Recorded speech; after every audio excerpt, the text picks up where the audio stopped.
بسم الله إن الحمد لله نحمده ونستعينه ونستغفره ونعوذ بالله من شرور أنفسنا ومن سيئات أعمالنا من يهده الله فلا مضل له ومن يضلله فلا هادي له وأشهد أن لا إله إلا الله وحده لا شريك له وأشهد أن محمدا عبده ورسوله أما بعد. We have finished Kitab al-Janaiz, or funeral prayers, and we move on now to the next chapter, and that is concerning Zakah. Okay? Now Zakah linguistically means what?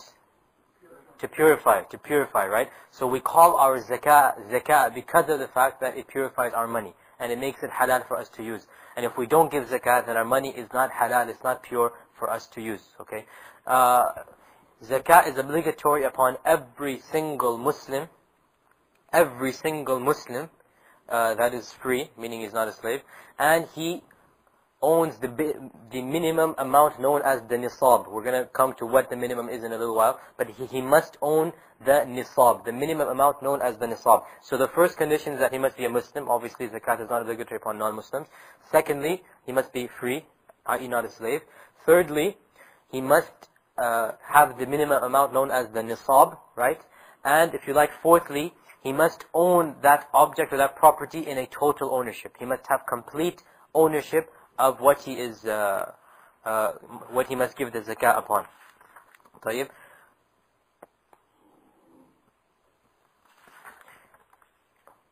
The fifth condition of zakah is that 1 year must go by. Okay, so there are 5 shurut or 5 preconditions. What is a shart? A shart is a precondition, right? So there are 5 conditions of zakah. The first one is that the person must be a Muslim. Second one, he must be free. Third one is what? Minimum amount, which is the nisab, which we're going to come to in a little while. And the fourth condition is that he must have total control, the total ownership of. So basically, we're removing from this something which is partly owned or something which you don't have full ownership of. You must have the full ownership of your money or your property or your wealth that you're going to give zakat on. And the last condition is that 1 year must go by since the date of ownership. Okay, basically you have to give zakah once a year. For the fifth condition, there is one exception though. The fifth condition meaning the 1 year condition. There is one exception, and that is agricultural products, that which the earth gives. Because the zakah for them is the day that you harvest them. Okay?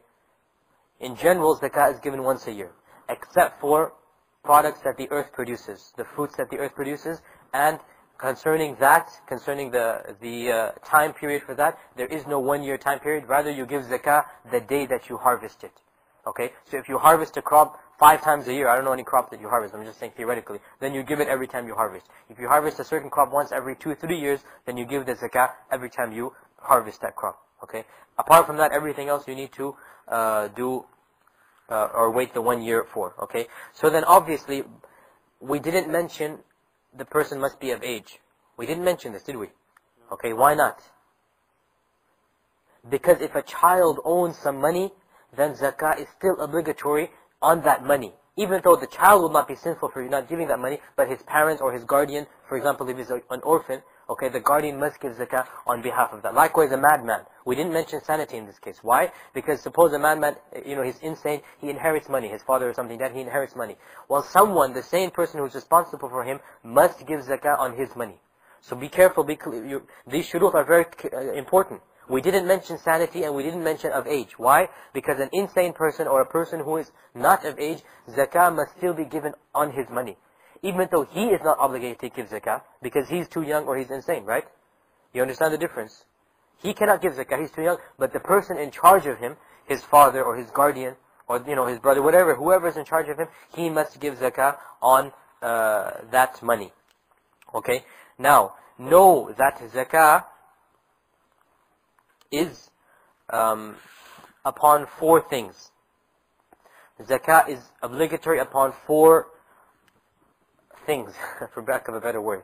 Okay, zakah is obligatory upon 4 things. The first thing or the first object upon which you must give zakah are livestock, animals. Okay, and in particular, cows, sheep, and camels. Sheep including goats, by the way. Okay, cows, sheep, and camels or goats. These are, you have to give zakah on this. And the scholars have a condition here, and that is that you are responsible for feeding them excuse me, not, and they are naturally fed. In other words, you lead them to pastures. Okay? Versus, what is the opposite of that? When you feed them yourselves, when you provide the water and drink, when you have to give them food and drink. Okay? So the scholars say that upon these three categories of animals, which are, what are these three categories? First one is, the largest one is a camel. Second one is a cow. Okay? And then the third one is a sheep or a goat. Basically, category, the sheep or a goat, both male and female, doesn't matter. And the scholars have a condition here, and that is that they are naturally fed off of the earth. In other words, you lead them to pastures. Okay? Whereas if you house them and you feed them, you have to provide for their food. In this case, the scholars say there is no zakah. That is the first thing that you have to give zakah on. The second thing that you have to give zakah on are agricultural products, that which the earth produces. Okay? Now, for these two things, for these two categories, we are not going to go into any detail whatsoever. And this is very sad, but our time does not permit us to do so. We won't go into any detail because each of them have their own nisab and they have their own ways of calculating them, and they have, ways of giving it out. But the point is, the brothers should know if they ever own livestock, or if they ever are harvesting, they have a farm and they're producing agricultural, produce or whatever from the earth, then they should go to a scholar or a student of knowledge and find out what is the minimum nisab and what is the zakat that you give. And all of this is clearly laid out in the Quran and the Sunnah. What is the minimum nisab of the camel and the goat and the sheep and the cows, and how much you give. If you have this many, you give this much. You have this many, you give this much. Likewise, it goes on and on. Unfortunately, we don't have the time to get into both the agricultural and the livestock, but we should know it and be aware of it. Beware, not beware, be aware of it. That if we ever own animals, or if we ever have a farm, then we should go to a scholar or a student of knowledge and find out how we should give zakah on our what we own. The third thing that you have to give zakah on is, guess, money, gold and silver, or cash, dollars, dinaros, whatever you want to call them. You have to give zakah on money. The fourth thing that you have to give zakah on are business products. Okay? Business, if you own a business, for example. Okay? So, if you have a shop and it has, you're selling, let's say, furniture. Okay? Then you have to give zakah on the furniture that you're selling. Okay? So business products, basically. And we're going to talk about the last two in a little bit of detail, inshallah.